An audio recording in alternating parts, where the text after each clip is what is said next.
X-Pac, 1, 2, 3, 60.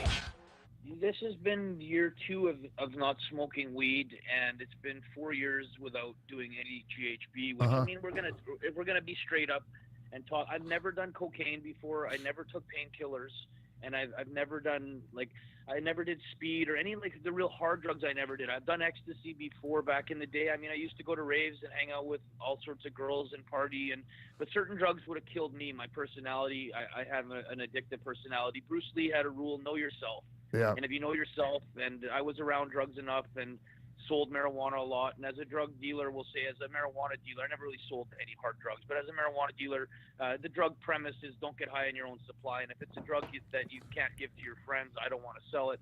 And if I have people coming back and selling their fucking baby carriage and their rings to buy a drug, that's not a drug I want to represent. Yeah. So I was always aware of what drugs I could get away with doing. And GHB at the time seemed to be something good that I was using to help me sleep. And then, like anything else, too much kills you. And it probably took 5 to 7 years off my career where I wasn't in the right headspace and I didn't really care if I made the booking or not, or I would rather just stay home and party and hang out and sleep, or go to bars and fucking hang out with girls and do whatever I guess I was doing for years. And I lost some really good years. For anyone out there, Yeah. kids and guys out there, you got to be really careful with that type of stuff, because something that starts off as a small habit turns into a huge monster nightmare. Yeah. And it affected my relationship with Conan and my reliability with promoters, and it put you got to be honest with things. You can do these interviews and try to live in a fairy tale fantasy world, or talk about things that were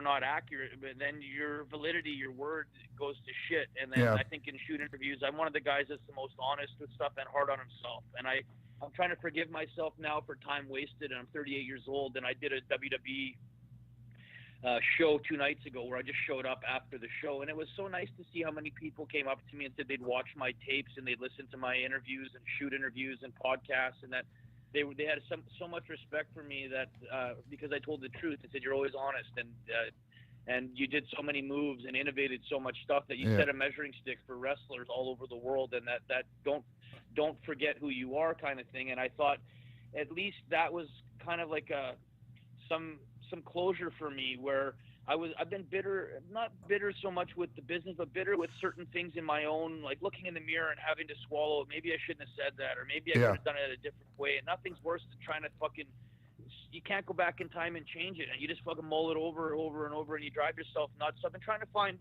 ways to get closure and forgiveness, and go back and thank people that I maybe should have thanked, or go back and say sorry to people that I didn't say something good about. I said something only bad about, instead of saying something good. You should be able to find something good in almost everybody in this business, because we work together and we're supposed to be a family and a team.